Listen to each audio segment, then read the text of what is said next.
हम्म, सर्वप्रथम भूगोल शब्द का प्रयोग इरेटोस्थेनीज एक ग्रीक विद्वान ने किया। यह शब्द ग्रीक भाषा के दो मूल जियो शब्द और ग्राफोस से प्राप्त हुआ है।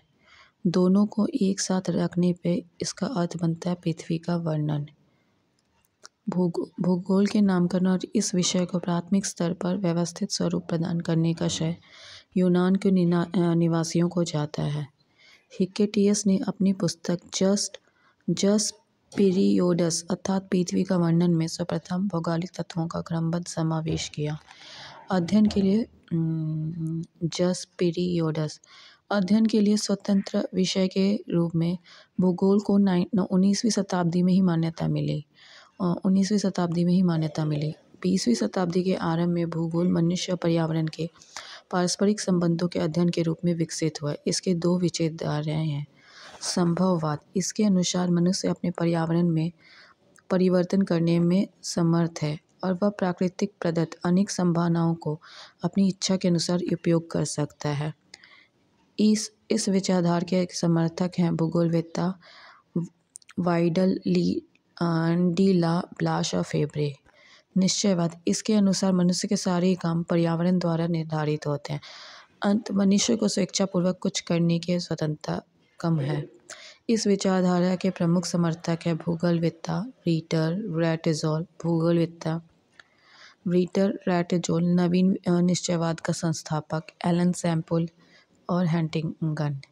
क्या निश्चयवाद में इसके अनुसार मनुष्य के सारे काम पर्यावरण द्वारा निर्धारित होते हैं। अंत मनुष्य को स्वेच्छापूर्वक कुछ करने की स्वतंत्रता कम है।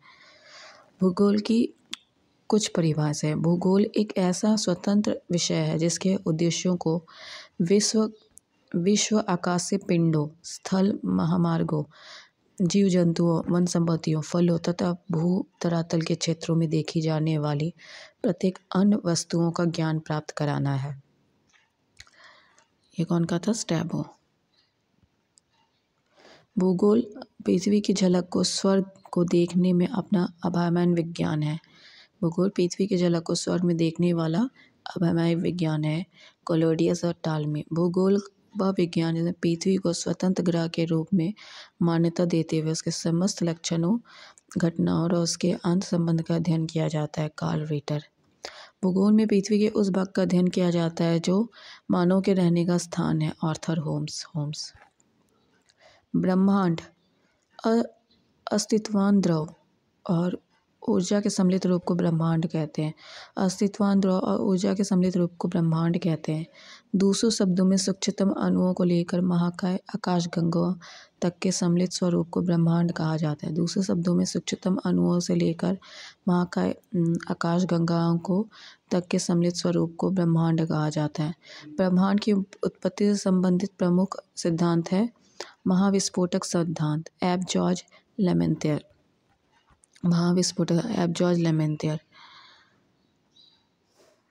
समयावस्था एवं सतत सृष्टि सिद्धांत या स्थिर अवस्था संकल्पना steady state theory Thomas Golder Hermann Bondi. स्थिति से थॉमस गोल्डर हार्मन बॉडी। दोलन सिद्धांत pulsating universe theory doctor Alan संडेजा।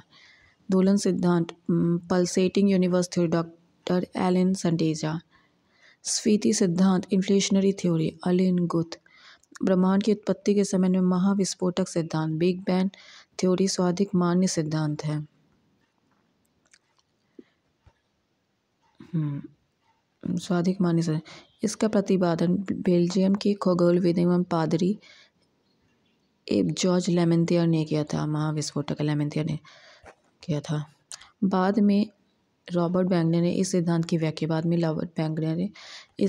की व्याख्या की। महाविस्फोटक सिद्धांत के अनुसार आरंभ में सभी का पदार्थ जिनसे ब्रह्मांड बना है अति छोटा गोलक के रूप में एक स्थान पर स्थित है जिनका आयतन अत्यधिक सूक्ष्म, तापमान और घनत्व अनंत था।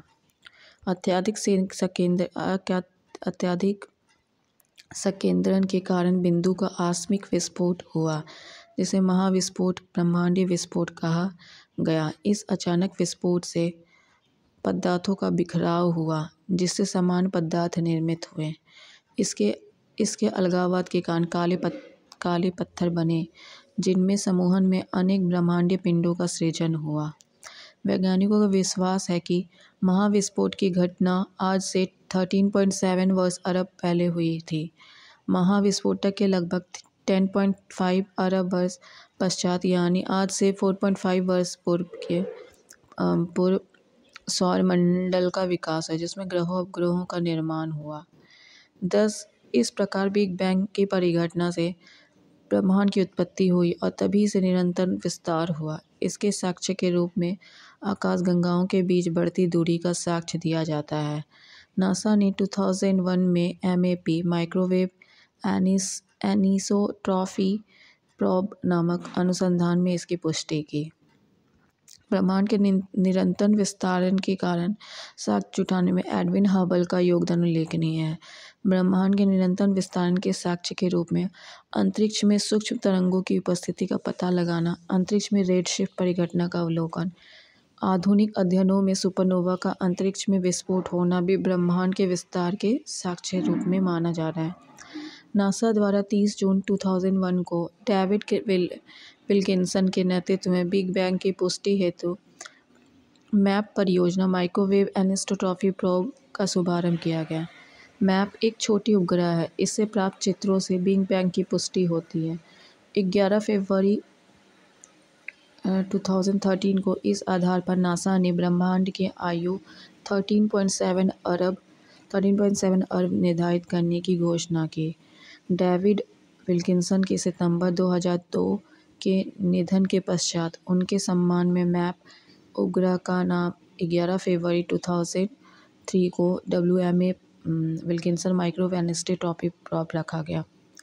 ब्रह्मांड के रहस्य को जानने के लिए 30 मार्च 2010 को European matter for nuclear research ने जेनेवा में पृथ्वी की सतह से लगभग 50 to 175 मीटर नीचे 27.36 लंबे सुरंग में लार्ज हैड्रन कोलाइडर नामक महाप्रयोग सफलतापूर्वक किया। सितंबर 2008 में महाप्रयोग असफल रहा। इनमें प्रोटॉन बीमों को लगभग प्रकाश की गति से टकराया गया और हिग्स बोसोन के निर्माण का प्रयास किया गया। माना जाता है कि गॉड पार्टिकल के नाम से जानने वाला हिग्स बोसॉन में ही ब्रह्मांड के रहस्य छिपे हैं, क्योंकि यह सबसे बेसिक यूनिट माना जाता है। सन ने 4 जुलाई 2012 को हिग्स बोसॉन से मिलता जुलता सब एटॉमिक पार्टिकल की खोज करने में सफलता हासिल की है। ब्रह्मांड के रहस्य को जानने के विषय में उनकी महत्वपूर्ण उपलब्धि माना जा रहा है। ब्रिटिश वैज्ञानिक हिग्स ने 1964 में कॉस्मोलॉजी समझने गॉड पार्टिकल परमाणुक अवधारणा को पेश किया, जो भारतीय वैज्ञानिक सत्येंद्रनाथ बोस के बोसोन थ्योरी पर आधारित थे।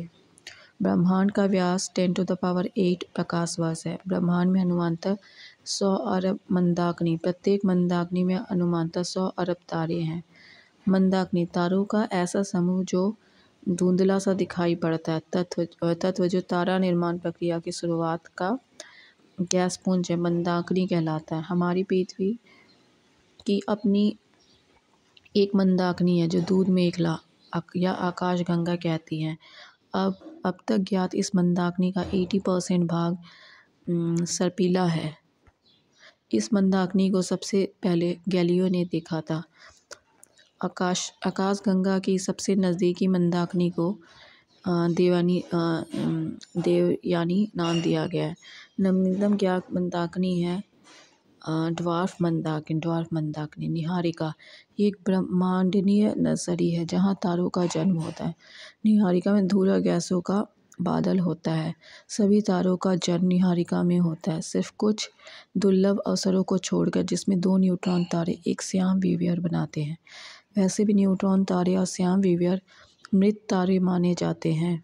यहाँ पाए जाने वाले गैसों में हाइड्रोजन गैस, हीलियम गैस, अन्य आयनीकृत प्लाज्मा गैसें होती हैं। निहारिका दो अलग अलग कारणों से बनती है। पहला ब्रह्मांड की उत्पत्ति और दूसरा किसी विस्फोटक तारे में से बने सुपरनोवा। ब्रह्मांड के जन्म के बाद परमाणुओं का जन्म हुआ है और इन परमाणुओं से धूल और गैस के बादलों का निर्माण हुआ है। सुपरनोवा से जो पदार्थ उत्सर्जित होते हैं, इस पे भी निहारिका का जन्म होता है। इसके उदाहरण है व्हील और कार्क। व्हील और कार्क सुपरनोवा जो पदार्थ उससे भी निहारिका का जन्म होता है, उसे कहते हैं व्हील और कार्क। निहारिका की उत्पत्ति ब्रह्मांड के जन्म और सुपरनोवा के मिश्रण से भी हो सकता है। निहारिका के कुछ प्रकार। उत्सर्जन निहारिका से यह सबसे सुंदर रंग बिरंगी होती है। ये बन रहे तारों से प्रकाशित होती है। उदाहरण चीला, झील और निहारिका। परावर्तन निहारिका यह तारों के प्रकाश को परिवर्तित करती है। ये तारे या तो निहारिका के अंदर होते या पास में होते हैं। उदाहरण प्लेडिस निहारिका, श्याम निहारिका। ये अपने पीछे से आने वाली प्रकाश को एक दीवार की तरह रोक देती है। यही कारण है कि हम अपनी आकाशगंगा बहुत दूर तक नहीं देख सकते हैं। ग्रही निहारिका इसका निर्माण इस वक्त होता है जब एक सामान्य तारे एक लाल द्रव तनों में बदलकर अपनी बाहरी तहों को उत्सर्जित करता है। इसका निर्माण उस वक्त होता है जब एक सामान्य तारे एक लाल दानव तारों में बदलकर अपनी बाहरी तारों को उत्सर्जित करता है। इसी वजह से इनका आकार गोल होता है। आनियन नेबुला हमारी आकाशगंगा के सबसे शीतल और चमकीले तारे का समूह है। तारे के बारे में विस्तृत जानकारी के लिए भौतिक का अध्याय ब्रह्मांड देखें। Thanks for watching.